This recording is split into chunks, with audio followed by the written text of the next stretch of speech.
જી નમસ્કાર. અમારી ચેનલમાં ફરીથી એક નવા વિડીયોમાં તમારું સ્વાગત છે. મિત્રો, તમે બધા મસ્ત હશો, મજામાં હશો. મિત્રો, આવનારી કંડક્ટરની પરીક્ષા માટે ઉપયોગી મોટર વ્હીકલ એક્ટ જે આઈએમપી પ્રશ્નો છે તેના વિશે આ વિડીયોમાં ચર્ચા કરીશું. આવનારી પરીક્ષામાં તમને ખૂબ જ ઉપયોગી સાબિત થશે. તો ચાલો મિત્રો, આ વિડીયોમાં જીએસઆરટીસી કંડક્ટર ભરતી માટે ઉપયોગી મોટર વ્હીકલ એક્ટ જે અતિ મહત્ત્વપૂર્ણ આઈએમપી એમસીક્યુ છે. તો મિત્રો, ચેનલમાં જો નવા હોય તો ચેનલને સબસ્ક્રાઈબ કરી લેજો અને વિડીયોને લાઇક અને શેર કરી દેજો.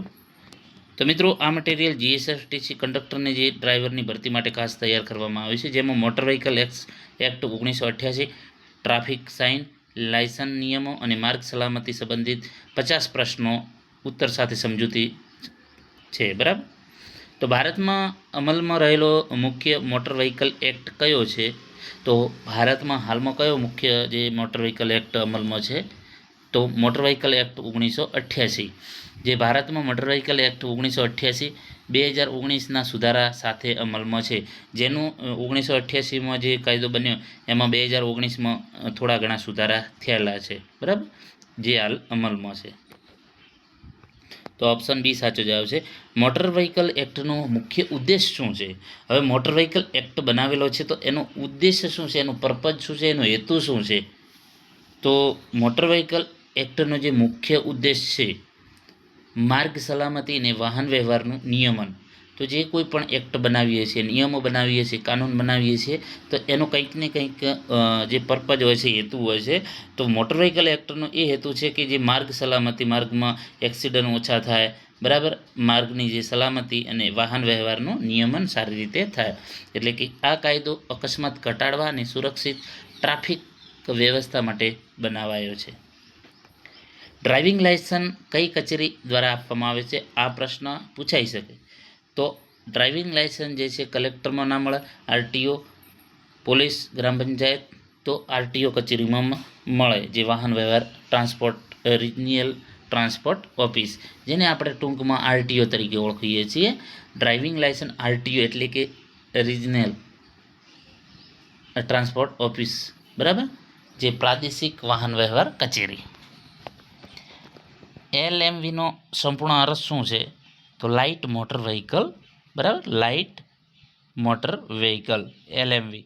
તો એલએમવી એટલે કે લાઇટ મોટર વ્હીકલ એટલે કે હળવા મોટર વાહન. એમસીડબ્લ્યુજીનો અર્થ શું છે? તો મોટરસાઇકલ વિથ ગિયર, બરાબર. આવા ટૂંકા પણ તમને પૂછાઈ શકે કે એના ફૂલ ફોર્મ અથવા તો એનો અર્થ બતાવો. એટલે કે જે મોટર વ્હીકલ સાહિત એટલે કે ગિયરવાળું મોટરસાઇકલ. વાહન ચલાવવા માટે માન્ય ડ્રાઇવિંગ લાયસન્સ હોવું જોઈએ? તો ફરજિયાત. તમારે કોઈ પણ વાહન ચલાવવું છે તો એમાં ડ્રાઇવિંગ લાયસન્સ તમારે ફરજિયાત હોવું જોઈએ. એના પછી વાત કરીશું, જાહેર માર્ગ પર ચાલતા દરેક વાહન માટે કયો વીમો ફરજિયાત છે? તો જાહેર માર્ગ પર ચાલતા દરેક વાહન માટે થર્ડ પાર્ટી ઇન્સ્યોરન્સનો વીમો હોવો જોઈએ, ફરજિયાત. વાહનના માલિકની ઓળખ કયા દસ્તાવેજથી થાય છે? તો આરસી બુક, બરાબર. આરસી બુકની અંદર બધું એની ડિટેલ આપેલી હોય છે વાહનના માલિકને. આરસી બુકનું નામ શું છે? તો આરસી બુકનું સંપૂર્ણ નામ રજિસ્ટ્રેશન સર્ટિફિકેટ, જે તમે રજિસ્ટ્રેશન કરાવેલું છે, બરાબર. એનું પીયુસીનો અર્થ શું થાય છે? તો પોલ્યુશન અંડર કંટ્રોલ. આ પણ પરીક્ષામાં પૂછાઈ શકે એવા છે પ્રશ્નો. વાહનમાં પીયુસી શા માટે જરૂરી છે? તો જે પ્રદૂષણ નિયંત્રણ માટે, બરાબર. ટ્રાફિક સિગ્નલમાં લીલી લાઇટ શું સૂચવે છે? તો લીલી લાઇટ છે આગળ વધો. લાલ લાઇટનો અર્થ શું છે? તો સંપૂર્ણ રોકાવો, બરાબર. એના પછી પીળી લાઇટ તો સાવધાન રહો, બરાબર. તો આ જે લાઇટો છે એ તમને ખબર હોવી જોઈએ. ઝીબ્રા ક્રોસિંગ કોના માટે બનાવવામાં આવે છે? તો જે રાહદારીઓ છે, બરાબર, એમના માટે. મોસ્ટ આઈએમપી પ્રશ્ન છે. ભારતમાં વાહન રસ્તાની કઈ બાજુએ ચલાવવામાં આવે છે? તો ડાબી બાજુ. ભારતમાં વાહન રસ્તાની કઈ બાજુએ ચલાવવામાં આવે છે? તો ડાબી બાજુ. મોસ્ટ આઈએમપી પ્રશ્ન છે. ઓવરટેક સામાન્ય રીતે કઈ બાજુથી કરવું? તો જમણી બાજુથી. ઓવરટેક જે છે એ જમણી બાજુથી કરો.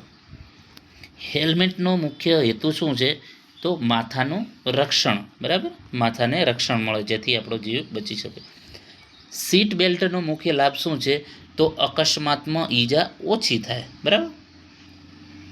વાહન ચલાવતી વખતે મોબાઈલનો ઉપયોગ દંડનીય છે, ગુનો છે, બરાબર, દંડનીય ગુનો છે. નશાની હાલતમાં વાહન ચલાવવું ગંભીર ટ્રાફિક ગુનો છે, બરાબર. અકસ્માત થાય તો પ્રથમ શું કરવું? તો ઈજાગ્રસ્તને મદદ કરવી. સૌથી પહેલું આપણું એ જ કામ હોય કે અકસ્માત થાય તો ઈજાગ્રસ્ત જે થયેલ છે એને મદદ કરવી. ગુડ સમેરિટન કોને કહેવામાં આવે છે?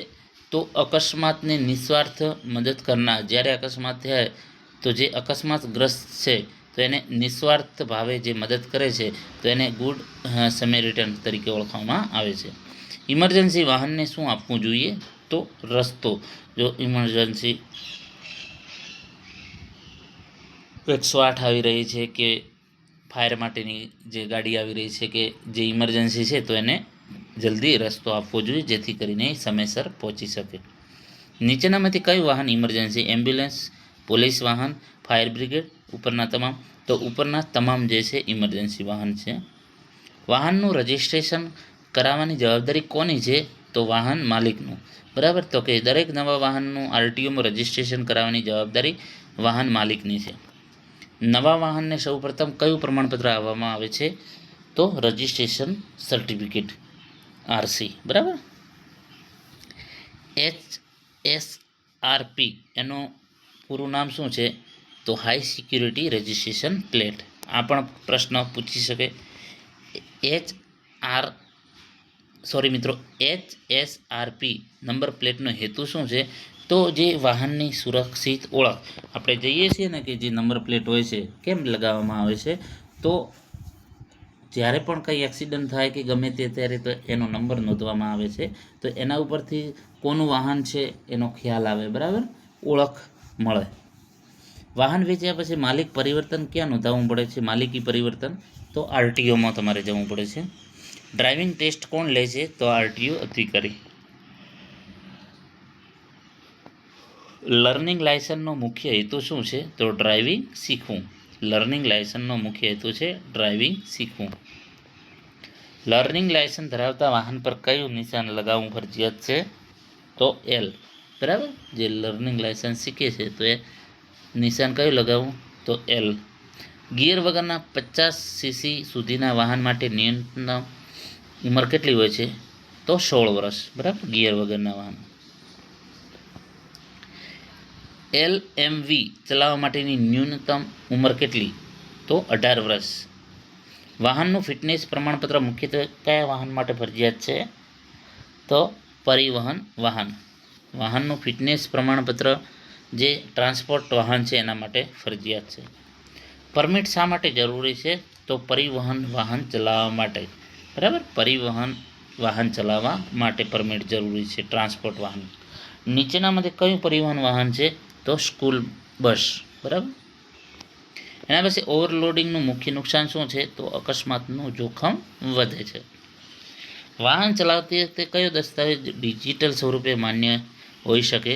તો ડિજીલોકર, એમ પરિવહનમાં રહેલા DL અથવા તો આરસી, બરાબર. નો એન્ટ્રી ચિહ્ન શું બતાવે છે? તો પ્રવેશ પ્રતિબંધ. યુ ટર્ન પ્રોહિબિટેડ ચિહ્નનો અર્થ શું છે? તો યુ ટર્ન લેવાની મનાઈ છે. રાઉન્ડ એબાઉટમાં પ્રવેશ કરતાં પહેલાં કોને પ્રાથમિકતા આપવી? તો રાઉન્ડ એબાઉટમાં પ્રવેશ કરતા વખતે અંદર તરફ વાહનોને, બરાબર. હોર્ન વગાડવાની મનાઈ હોય તે વિસ્તારને શું કહે છે? Silence zone. હોસ્પિટલ છે, સ્કૂલ છે, બરાબર. સ્કૂલ પાસે વાહન કેવી રીતે ચલાવવું? તો ધીમી ગતિએ. વાહન પાર્ક કરતી વખતે શું કરવું જોઈએ? તો વાહન પાર્ક કરતી વખતે હેન્ડ બ્રેક લગાવવી જરૂરી છે અથવા તો લગાવવી. ધુમ્મસમાં કઈ લાઇટ વધુ ઉપયોગી છે? તો ફોગ લાઇટ. વરસાદમાં બ્રેકિંગ અંતર સામાન્ય રીતે વધે છે. વાહન ચલાવતા પહેલાં શું તપાસવું જોઈએ? તો બ્રેક, ટાયર, લાઇટ, ઉપરના બધા. તો ઓપ્શન ડી સાચો જવાબ છે. એના પછી વાત કરીશું જવાબદાર ડ્રાઈવરની સૌથી ઓળખ શું છે? સૌથી મોટી ઓળખ તો તો ટ્રાફિક નિયમોનું પાલન. તો જવાબદાર ડ્રાઈવરની જે મુખ્ય ઓળખ છે ટ્રાફિક નિયમોનું પાલન.